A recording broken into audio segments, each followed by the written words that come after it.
My first job in sales was working for my father in the automotive industry. My father was a legend in the fleet sales industry.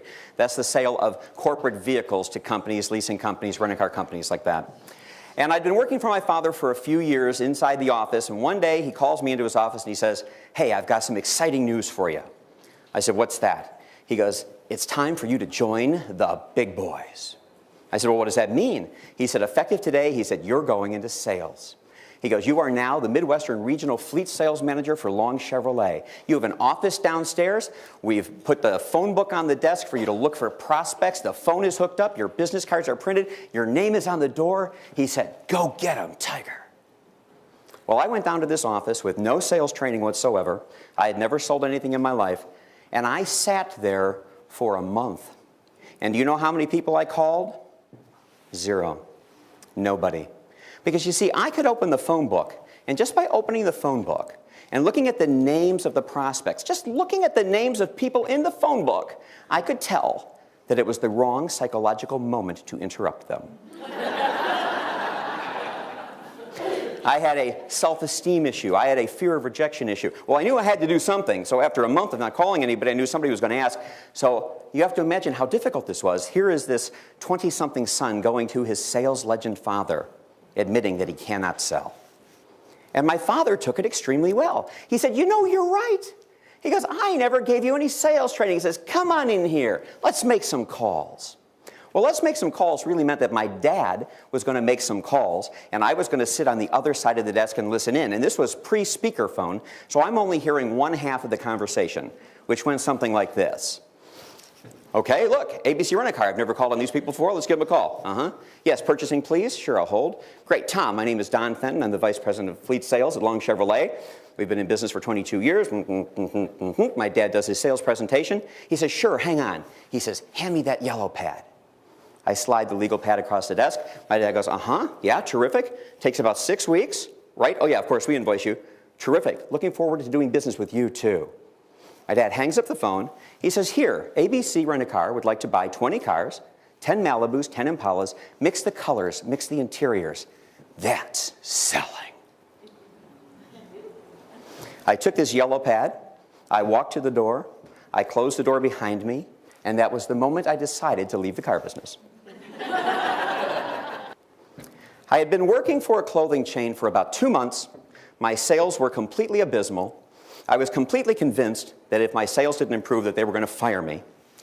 And I heard that the district manager, a man by the name of Harold, was going to stop by, and I thought, maybe on this store visit, if I could impress Harold, if I could show him what a great salesperson I was, or at least how much potential I had, they'd give me some more time to improve. So Harold shows up. We have donuts and coffee, exchange pleasantries. The store opens up at 10 o'clock, and because I was the first person in that morning, I was the first up. And so in walks this very well-dressed gentleman. I walk up to him and say, "Hi, can I help you?" He says, "Yes, I need to buy an entire wardrobe of clothing." I thought, this is it. This is my moment. I'm going to show Harold what a great salesperson I can be.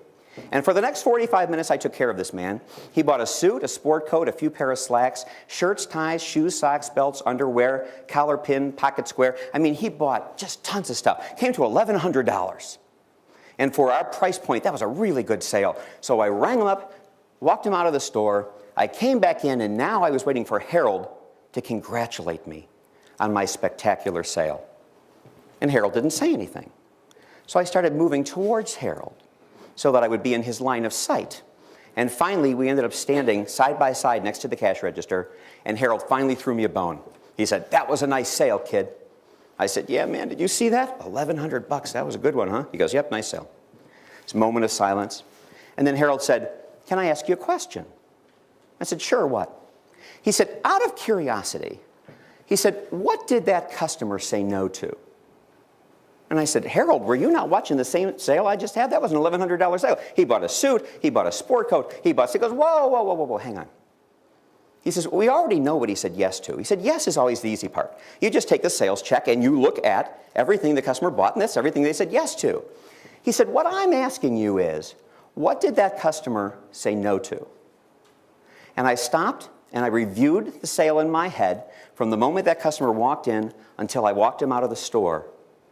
And I realized that he hadn't said no to anything. every single thing I showed that man, he purchased. And I said, Harold, he didn't say no to anything. And then Harold asked me the really important question.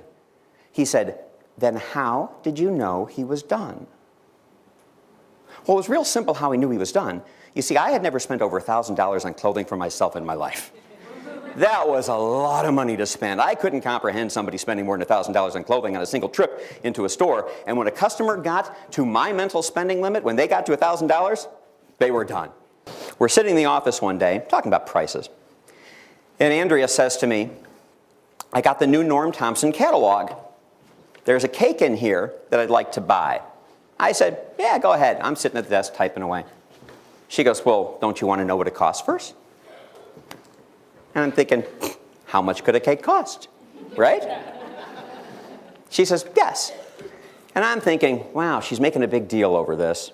To me, a cake is worth about $10. So I doubled it to $20. And then I thought, no, she really is making a big deal. So I said, $35.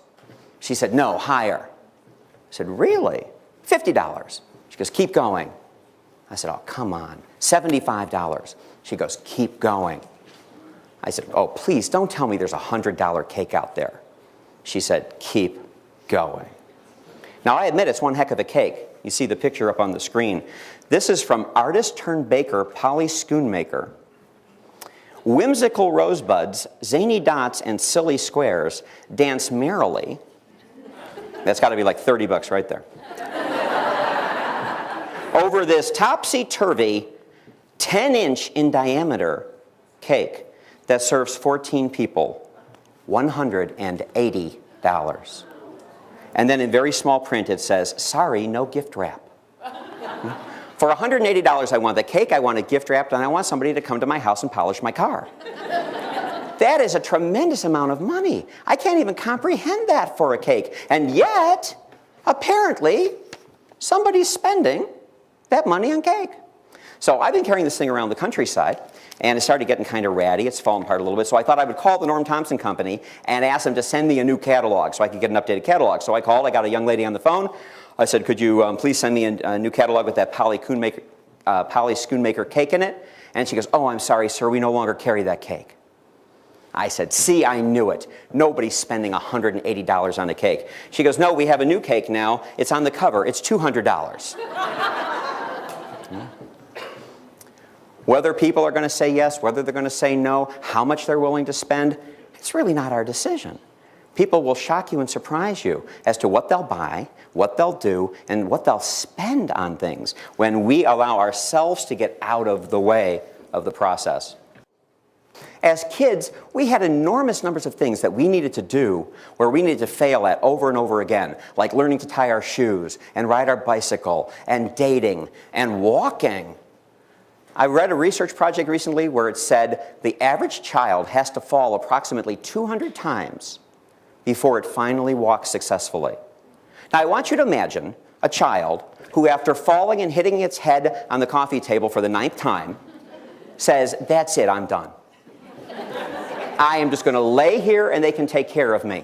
Right? But we don't. As kids, we just keep going. But later on, our comfort zone starts to squeeze in on us. And we have well-meaning parents and well-meaning teachers who tell us not to do things and to draw within the lines and not to take chances. And suddenly our comfort zone starts to shrink. It's a constant battle to be expanding the realm of our comfort zone. Key concept. No doesn't mean never. No means not yet. No doesn't mean the end of the road. No means that we're making progress. No means that we've started the process with someone, not that the process has